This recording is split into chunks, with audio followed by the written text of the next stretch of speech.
Next, we have Alexander Bochdansky. Did I say it right? Close enough. Who will talk about digitally inline holographic microscopy, and he's from Old Dominion. Thanks. So first, thank you very much for inviting me to this wonderful meeting. I'm going to take you very deep now. I mean, we have heard a lot about surface, the mesopelagic, and what my talk is about is to get eyes down into the deep sea and looking at particles at very great depth. And the background of this title slide is actually one of these enigmatic particles, a few millimeters in size, that we find in great numbers at depths between 2,000 and 6,000 meters consistently. Why I'm a biologist, why am I going to build a microscopic a holographic microscopic device for the deep sea? This was highly motivated that we found some interesting cross correlations between the oxygen deficits in layers in the deep ocean and particle abundances. But from my video plankton profiles, or my video profiles, I couldn't really decipher what they are. And I wanted to have a much closer look. And we had an upcoming cruise only 8 months away, and had never heard of holography or in situ holography. And I was able to build, within a short period of time, a functional deep sea holographic microscope that goes all the way to 6,000 meters, and is still probably one of the only ones, or it might be the only one that still goes that deep. And this is not to, there are a lot of, I just wanted to mention, because Dave said I should mention other instrumentation too. This is not obviously the only imaging systems. We already have seen a few. There are some that are commercially available, like the Undervision Profiler. The video plankton was recorded, was discussed. Scripps has a camera. There are different camera systems, like the flow camera, the flow study, are specifically more for phytoplankton taxonomy because they would disrupt these fragile particles. And of course, the underwater imaging lab by Jules Jaffe, which is just phenomenal with very, very high-tech equipment. But even in situ holography has quite a long history. Actually, a few years after holography was invented, people already put it in the water. This was one of the Knox, one of the first that did the holography, and there's other Beers and Strickland should also ring a bell for oceanographers. So, and one quotation there, and I think this is really relevant, is in a hologram, the ability to adjust the depth of focus is retained in the reconstruction, which is not possible with conventional incoherent illumination. So this is all tied to having coherent illumination lasers, essentially. And there were many further developments that I want to mention here: Malkiel, Watson, Sun, Jericho, Lewis, Nimmo Smith, of course. They were very instrumental in designing the Sequoia List Holo. But until recently, and now we have some applications for it, but until relatively recently, it was a novelty with a relatively limited routine use. And it's sort of a goal, and I think a worthwhile goal, to put eyes on our instruments, on the AUVs. And I'm really happy to see today that there's a lot of progress putting for instance, high resolution cameras on the Mesobot and all that stuff, so that we can get eyes in the water to see on our autonomous vehicles, and combine them with all the other optical instruments, fluorometers, optical backscatter, etc. So, and even holography is not just one type. There are many different types. You have the typical off-axis kind that I show on the top, which essentially splits a beam, shines the beam from two different sides on the object. You get some scatter, you combine the beam, and you interpret that interference pattern. This is what you see as a typical hologram when you look at your Visa card and move it around. That's that kind of off-axis. The inline configuration is slightly different. You have you have two versions of that. Either the collimated version, where you collimate a beam and then project parallel beam onto a chip on the other side, or the one that I use here, which is essentially the expanding beam configuration, where you shine a laser on a pinhole and that comes back onto a camera chip. Now, these are commercially available instruments. The left side, the Sequoia list holder, is the parallel beam. The right is the holographic in-water imaging. At that time, when I needed it, this was in 2011, none of them would go deeper than 700 meters, and I think this wasn't even available then. There are other, just to mention, not to avoid, I mean to miss anyone, here there are two inline combinations for 90 degree. Again, you get a real 3D reproduction. This was an interesting paper I found where they stuck a off-axis configuration into the ice and looked at the movement of ice algae in the ice. So that was quite interesting. Then a Watson, a combination of inline and off-axis. But you can see the complexity of these instruments, right? And so what I'm getting back to is if a biology can build a camera, right, that gets you back into the old high school days when you build a pinhole camera, because it's that simple. What you use is a laser, a pinhole, then you have to put some glass or sapphire windows depending on your depth, and then you use a camera without the lens.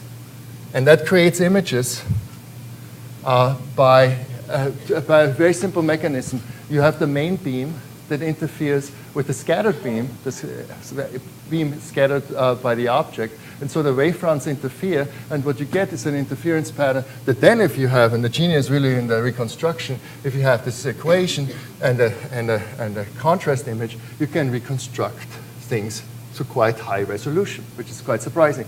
You don't have to do this by hand, this commercially available, so I had to buy this software here, but it works quite well, and because I have such a flexible application, we can just plug in the various things like wavelength and distances, etc., and get this reconstruction. So on the left side, you see the unreconstructed hologram of this image here. So, and I have a little video that shows this. So this is essentially a three-dimensional image. Okay, so it retains all the three-dimensional information. And I'm going to just very quickly get out of this and show you a video. Do we get full screen? All right, view full screen. There we go. And where this is going.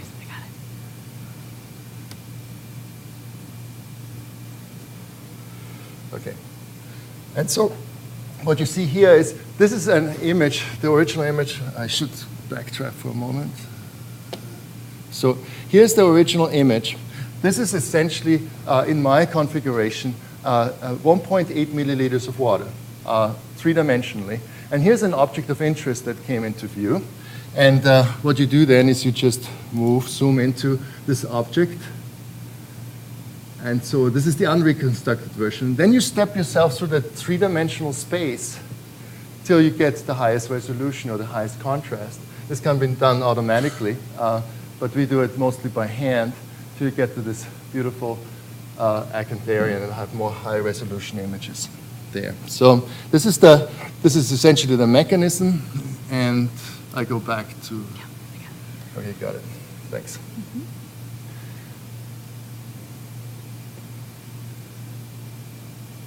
So here was the reconstruction video. And then, of course, the devil's in the detail. You have to put this in underwater housing. You have to put some sapphire windows here. We used the single mode fiber as the point source. We had a very high shutter speed because we want to avoid motion blur, because we're sending this thing down at 1 to 1 meter per second on the regular CTD. So there was no slowing down for us. And I should also mention that for microscopies, a 4,000 meter cast gives us roughly, if you just multiply the milliliters per frame, how many frames per second, and 4,000 meters, we get about 15 liter of water surveyed at very high resolution. I will show you the resolution in a second. And 50 liter, that's a lot for a microscopy to pull through a microscope. So here's the camera mounted on the bottom of CTD. We used it on the bottom to avoid any kind of distortions because of the flow through the cage. We use the downcasts only. It's a beast because of all the stainless steel. It can be miniaturized. Now I have many more ideas how to do this. Here's sort of the camera end of it. The laser shines in there. I have a 7 centimeter gap, which gives me the 1.8 milliliters of water volume. And these are all images that I show you that are not in the aquarium or still water. This is all taken at 1 to 1.5 meters per second through the water. You can see the scoper boat, and if you look closely, this is about 5 micrometer wide hair on the copper boat. So you can get a lot of beautiful images. And so here I compare what we see with the holograph to on the best situations when you focus and have ideal illumination, everything, the comparison to the light microscopy. So sometimes you don't get it, but it's still recognizable. You can see some eggs in this ketognath here, one of my favorite animals too, apenicularians. This is a happy apenicularian because everybody who works with them knows when they're disturbed, they stop filtering or they leave the house, and that was still happily filtering while it was shooting through that gap. And here's an image that I took in Newfoundland. Trichodesmium colors, the tufts, the puffs. We get pretty much all the information we need. Single-cell protists, the housing, the protoplasma inside this. And I don't know why this is so low resolution on this slide, but beautiful acantharians, serratia. So you see quite a bit of information, even like some parasites on chain-forming diatoms. We've just published, if you want to look at more images, a paper on the Ross Sea where we show some. One of the great things that we found is that we find the acantharians being very dominant, and that's surprising because this was they never really preserved very well because their skeleton is built out of strontium sulfate. As soon as you preserve them, they're gone. But with this, you get and there was actually a surprising number of acantharians below the mixed layer. Either they sink down there or maybe they make a living of organic matter. This is quite possible. So I show you a case where it becomes useful because for me it's not just, it's great we can image things, but what kind of hypothesis, what can we learn from this instrument? And what we did for our deep cast, and this is all, again, deep sea, more than 2,000 meters, we divided our particles into 3 simple categories. One was pretty much everything, plankton, phytoaggregates, mineral particles, something we couldn't identify. The second row is fecal pellets, and the third row is essentially what we call the classical marine snow particles. Now, when we did calculate the size and the volumes of this, what we found surprisingly is that in the deep sea, maybe for some people not surprisingly, the marine snow makes about 95-ish% of the overall volume. Okay? There's hardly any zooplankton down there. And if you see them, they're probably dead and sinking. Fecal pellets arrive, but they don't make the major volume. What was the most interesting part for us, and I don't have more time for details, but 30% of these marine snow aggregates that were in the 500 to several millimeter size class had no apparent ballast, but a lot of tip, which is sort of buoyant. So we don't think these particles were sinking at all. And just to give you an example of these, so here are 3 of these non-ballasted particles, and here's a stringer, which we think has a ballast, and you can sort of from the stringer shape that it is actually sinking through the water. These are heavily ballasted particles with fecal pellets, right? So this is what we identified as fecal pellets. So just to give you a sort of the range of things. We see some mineral particles arriving down there, of course, also. But these are the ones that I'm really excited about because these are just probably floating there as islands, several hundred micrometers to, and I apologize, there's no scale here, but all of them are about several millimeters in size. So you see them over and over again. And there's many frames of blackness. It's not just a random cluster of particles. They all hung together by this, I would call it dark matter of the ocean, which is the tip. It's really important, but we don't know anything about it, right? So we have lots of these particles, and these are very rich in microbes. So here's just the particle spectrum. So you can even do this quantitatively. You put the line through the smaller particles, and you have a regression. You extrapolate that, and you can see that from the number spectrum, you cannot guess the distribution of these larger marine snow particles, large, several hundred micrometers to several millimeters, and it sort of bends back. So this is sort of the sweet spot here for particles in the deep sea. And what they really do, we don't know, but we know they're heavily colonized by microbes. Each of these dots is a microbe, or the DNA of a microbe on a particle. We gently collected this particle. It's very hard to do from the deep sea, but we were lucky in this case. We were able to collect one of these dragon-king particles. So the important take-home message as a result of our deployment of the digital inline holography is that the particles seen in the water column are not the same as the particles that sink and end up in the sediment traps, and we compared them with what people seen in shell traps too. And Stokes doesn't apply in the size range either. So, so the question is, okay, if they're neutrally buoyant, why do we care? You know, they're not obviously contributing to the sinking fluxes. Let's take a sinking, take a non-sinking marine snow particle. I don't know whether it's sinking or not, but I assume it's not sinking. It's floating in the water column. It's at 4,000 meters, and it's about 3 milliliters long. Why we care about them is because they have very different communities of plankton, microplankton, or microbes on there. Interestingly, what we found is that suddenly eukaryotes dominate the biomass.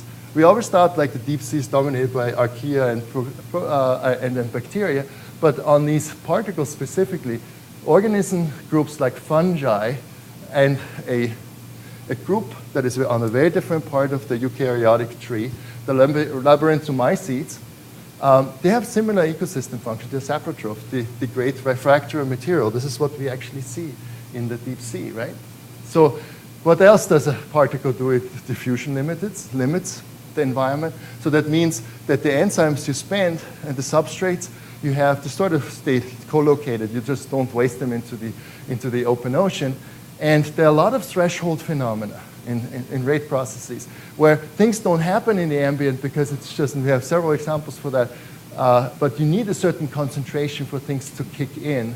So that's happening on particle. And then you also have microbes being so closely co-located, they can pass metabolites and signaling molecules, and there's some good papers on possible quorum sensing on particles, at least in the modeling sense. And then of course, the extremely high biomass concentration with 10,000 times plus, these microbes on the particles are probably very active, where those in the ambient water probably starving somewhat. And then we have oxygen gradients that can build up in these small pockets that are more dense. And obviously, if you have oxygen gradients, you can think of a lot of metabolisms that are possible in the water column, methane production, denitrification, and all these things. Okay, so how do we integrate things into, I mean, I just showed us this. It's a very useful tool, and it's very flexible. And I looked up a few components. How can you build this? And this is useful for anyone that wants to do a lab study, put it on an AUV, maybe on a cabled observatory, you name it. All you need is a little diode laser. You might not have enough power with the ones I show here, so you might get above 50 watts, a couple 100 watts laser. It's probably best for this. Depends on the size of the pinhole. You can get this precision pinholes for $50 at Edmond Optis if you look that up. These are dimes here, just to give you a size. Then you need a camera without a lens on the other end. You can define how much volume we want, but just the distance between your point source and the camera. And then for drones, people now build these very cheap little video recorders. They're very light, and they fit in small packages, and they can hold quite a bit of data. So this is a possible way, and I added it up. It ended up just below $1,000 for those. And yeah, you can just I stole some pictures from the web here. You can put in essentially all the platforms you want, because it's really glad to see that the Sequoia has already developed a module of there as a payload for gliders, so that we get the eyes in the ocean. So because for biologists, we really need that. We are sort of, okay, we can do a lot of hypothesizing and fluorescent signals, but it's really good to see things at high resolution. How do we communicate with a potential deployment? Well, because we end up with terabytes of images, right? So there are even new developments in how to communicate, and just a paper from last year you can get through blue laser at 7-meter distance in seawater about say, 7 gigabits per second. So it does take you no time to download these things. So just as a summary, the DIHM is a useful tool for exploration of relatively large volumes of seawater. You produce a permanent record of the ocean. So I hope that a lot of people will do that. So and you can do a shoot first, ask questions later, because you can focus on a particular organism at the end. You say you're interested in this fine scale distribution of acantharians, you can do that later on. And you can explore, of course, the fine scale distribution in the temporal and spatial manner. And the simplicity of the optical setup of this type of expanding beam makes it highly flexible, and a graduate student can put that together in half a day if they wanted to, just on the benchtop. I have to thank a lot of people like Gerhard Handel, who gave me a chance to go on his cruises, Manfred Jericho, who helped me with the setup, Melissa Claus, who analyzed 10,000s of images for our papers, and the crew of the Pelagia and Nathaniel Palmer. And I got some seed funding from Old Dominion University and funding from BioOcean and the polar programs. And if all else fails, you can put it on a wall. They're beautiful. Isn't that a beautiful hydromedusa? It's only a few millimeters in size, and it comes from the Arctic. About somewhere, it's still in the surface, but yeah. So an artist friend of mine, Janie Canton, was so excited about this. She put it on prominently on the wall of her studio apartment. So this is all I have to say, and maybe I have time for a couple of questions.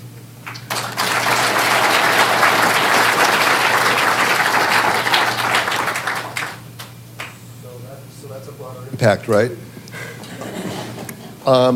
Questions for Alexander? We will have a summary in a sec. Yeah. Mike. I'm just gonna. Can't. What descent speeds does the CTD or whatever you screw this onto?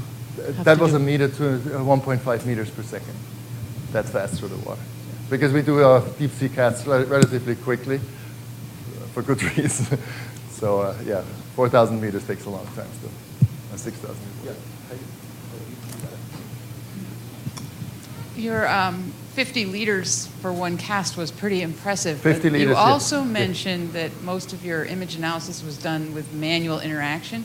Yeah. How many particles can you analyze in how much time in a 50-liter cast? Exactly. This is one of the limitations, and I didn't have to, I had a whole bunch of slides to stop the problems we have still, right? And in your particular case, I mean, Heidi has like great neural network software to analyze and to go to maybe in some cases species level phytoplankton. We're still struggling a little bit with the automatic image reconstruction. And the next step, of course, is image recognition, and we would probably approach it with a similar way that you do, like self-learning algorithms where you have an operator that trains software on various shapes, and that, yeah, eventually. Okay, well, thank you very much, Alexander.